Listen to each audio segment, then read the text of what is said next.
What is going on, y'all? It is the Caveman back at it again with another video. And as you probably know, the NFL started releasing their top 100 players list as of last night. I will say, as a football fan, I was rather baffled by a lot of different rankings on this list. But as a Bills fan, I was just straight out disgusted. And the crazy thing is, they've only gotten to 41. There's still 40 other players that they are going to rank, and I just know it's about to get worse. I know it's about to get so dark. Before I start to rip this list a new one, you guys know the drill around here. Mott's applesauce. You guys know how I roll, right? Do I really have to explain it at this point? Every freaking day, if you ever need some Mott's applesauce to satisfy whatever satisfying you need to satisfy, eat, drink, consume your Mott's applesauce. I promise you have the Caveman guarantee. It will never fail you. So like I said, last night on Sunday, they started to release the first portion of this NFL top 100 players list. They went from 100 all the way down to 41. And then the following Sunday, they're going to do like 40 to 11, if I'm not mistaken. And then the following Sunday after that, they're going to do the top 10. I don't know why they're doing it like this, but I plan on reacting to each portion as the weeks go on. I just don't get why they have to turn it into this big event. Like, why does it have to be across 3 weeks? Why do we have to wait 7 whole days for you to release 40 to 11? Why do we have to wait a whole nother week to see the top 10? Why can't you just pick a date and release the entire list? This isn't some groundbreaking news that we've never seen before. This isn't something special. They do this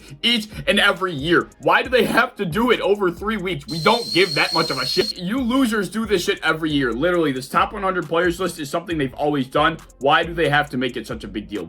Nobody cares that much, for crying out loud, honestly. So anyway, let's get into it. It does not take me very long to have a problem with this list right off the bat, but I will say it was nice to see Cole Beasley get some recognition. I was surprised to see him in the top 100. He's at 96. Then following immediately after Cole Beasley, not only is it his teammate, but an arguably top 5 cornerback in the NFL in Tre'Davious White. He ranked at 95th out of 100 NFL players in the NFL. Is that even comprehensible? The dude is literally one of, probably arguably a top 5 corner in the NFL. If not, he's 6. And you're going to put him at 95th.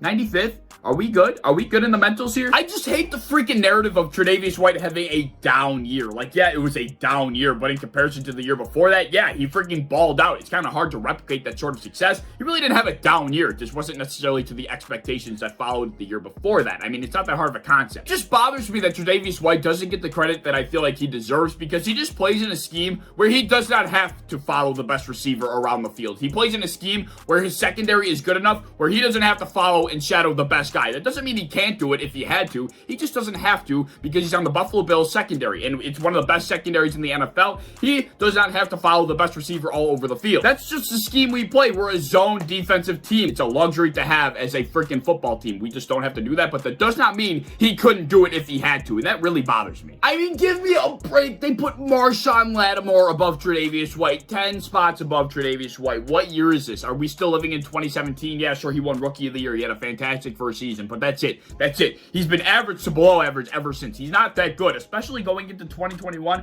Are we losing our caps here? Are we going nuts? Look, I know that you probably acknowledge how ridiculous this ranking is for Tre'Davious White. I could go on and on about it, but I'm just going to save my freaking breath, because there's still a lot of other bullshit, and they have not even released the full list. They've only gotten to 41, and there's still a tremendous amount of bullshit to go. So not too far after Tre'Davious White comes Corey Davis at 91. Corey Davis, is he even a top 30 wide receiver? Am I disrespecting him by saying that?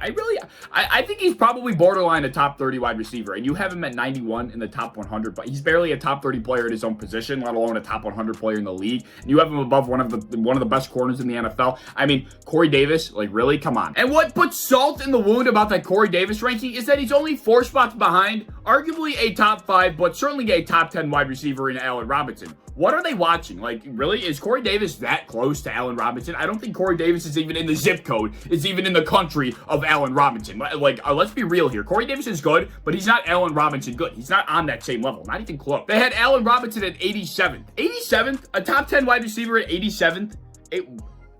87th, it's Allen Robinson. I thought the whole phase of underrating Allen Robinson was actually coming to an end, but apparently not. The shit still exists. There are so many receivers on the rest of this list that have absolutely zero business being above Allen Robinson, but of course, the disrespect has to continue. If you don't know, I love Allen Robinson. He's like my favorite player that's not on the Bills, and he just gets disrespected beyond belief, and this is just one of a gazillion examples of that. So if we skip down the list quite a bit, we get to 66. Who is at 66, you might ask? Well, of course, we're still getting on our knees in 2021 for J.J. Watt. I love J.J. Watt. Don't get me wrong, but really, as far as football play goes, 66th best player in the NFL still at this point in time. That is ludicrous. The dude is 32 years old, right? I mean, if we're talking like football years in comparison to like real life human years, 32 years old in football is like 67 years old in real life. Like, that is when you really start that you're going on the decline quick. It's like comparing dog years to human years. It's the same thing with like NFL years and like, you know, real human years. When you're like 12 years old as a dog, you're like 92 as a human. Like that, you get what I'm trying to say here. But he's 32 and he's still a top 60. He's a 66th ranked player in the league. Like, this shit, I mean, it's so out of hand at this point. It really is. The dude hasn't had a season over 5 sacks over the last 2 years. I mean, the dude can't stay healthy for his life.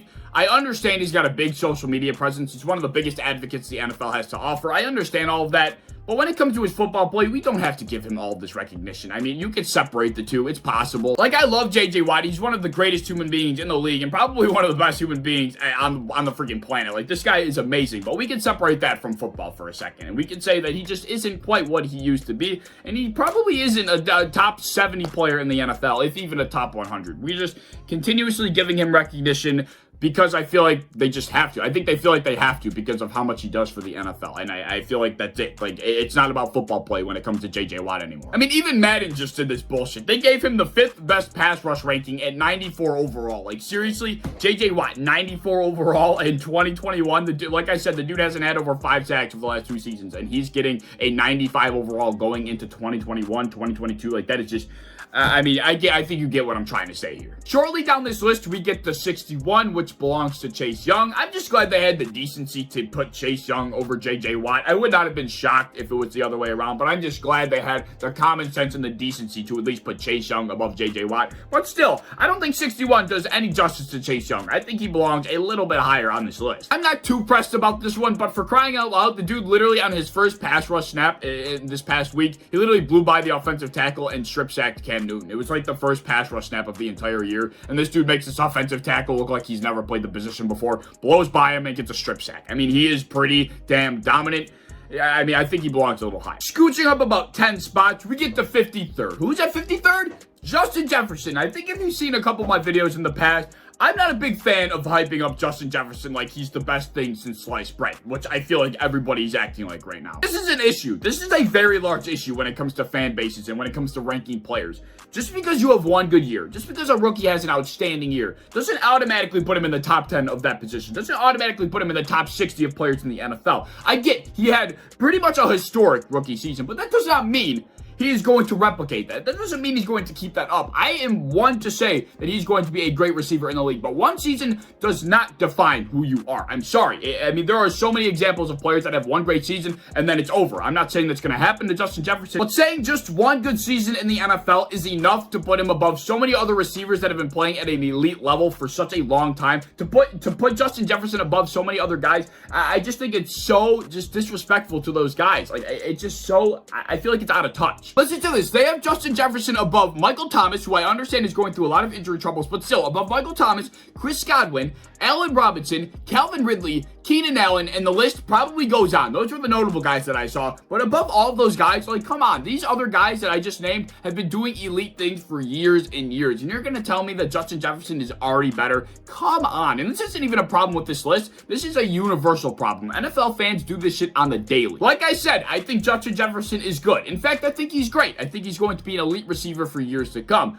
But to say that he's better and to put him above all these other longer tenured receivers, that I don't care what kind of argument you present to me. That shit is just straight disrespectful. He has not done enough to earn this kind of merit. My final gripe about this list that only goes to 41 for some reason is just the undervaluing of safeties in the NFL. Like, how undervalued could these guys possibly be? Like, I never realized how big of a problem that, in my opinion, this actually is. Justin Simmons is 45th on this list. Minka Fitzpatrick is 52nd.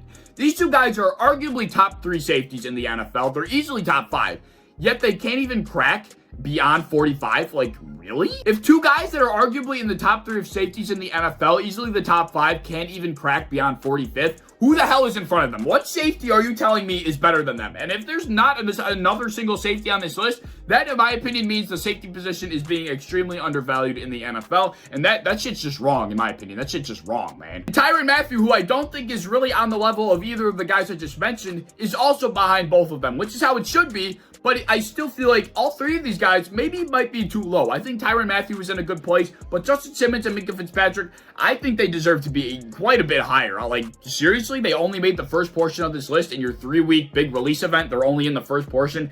I think that's pretty damn disrespectful. Safeties deserve some more respect. This shit just does not add up, but it's the NFL. You can't even give a simple celebration without costing your team 15 yards nowadays. So what should I be expecting? It's the no fun league. It's the don't make sense league. This shit just, it ain't gonna add up at the end of the day. We all know that. So yeah, 100 all the way down to a whopping 41. I can't wait till next Sunday when they release 40 to 11. Wow, I'm so excited. I'm marking that shit on my calendar. I'm gonna be there sitting on my freaking couch with a bag of popcorn just ready to watch this release event because it's the biggest shit that's ever happened. The NFL just acts like it's so important even though it's just a meaningless list. It's a list. Just release it at once. Let people read the article and be done with it. Move on with your life. We still have 2 other weeks of preseason and then the actual season begins. The shit is not going to matter within the next 2 weeks. Just release it. Stop acting like it's a big thing. But anyway, even though we don't give that much of a shit, I hope you enjoyed the video. And if you did, please leave your thoughts down in the comment section below. Leave your thoughts about the list. Leave your thoughts about the video. Anything you might have to say, leave it down below. If you enjoyed the video, and I hope you did, as always, please like, subscribe, do all that fun stuff. If you want to hit the bell to be notified when I upload, I would appreciate that. If you want to go over to Twitter, follow me over there. I would appreciate that as well. I'm a part of the built-in Buffalo content creation team. If you enjoy Buffalo Bills content, be sure to follow and subscribe to us on any social medias that you might have. And I hope to see you in the next one. Peace.